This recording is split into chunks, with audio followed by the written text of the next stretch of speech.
հասցրեց այս իրավիճակին, ասում է Հայաստանի երկրորդ նախագահ Ռոբերտ Քոչարյանը, որ հիմա այլևս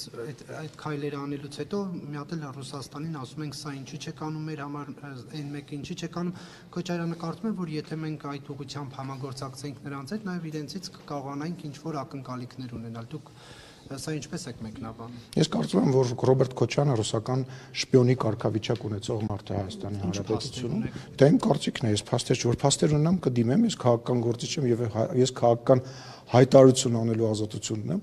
Նա ռուսական շահերը հետապնդող եւ միայն այդ ուղղությամբ ծառայություն մատուցող քաղաքական գործիչ է գնալ։ Քաղաքական հայտարարության անվան տակ կարելի է ինչ ուզել ասի, պարոն Սիմոնյան։ Ես տեսնում եմ այն գործունեությունը, այն տեքստերը եւ այն հայտարարությունները, որոնք արվում են իր կողմից,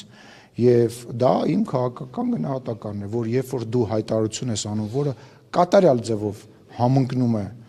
ռուսական հայտարարությունների հետ, երբ որ քո խմբակցության ղեկավարը, քո խմբակցության անդամները ելույթներ ունենում, որոնք որ համընկնում են, եւ ես կարող եմ նման հետևություններ անել եւ տեսեք, օրինակ, ինչի ես ներողություն եմ խնդրում, դա ձեր սուբյեկտիվ կարծիքն է։ Ես ձեզ շնորհակալ եմ։ Կարելի է ես իմ կարծիքը արտահայտեմ, հետո Կարինե ջան կգաք, ձեզ կհարցնեն, կասեն Նիկոլ Փաշինյանի կարծիքում, բայց վերջացնեմ, էլի, հա, պատասխանը,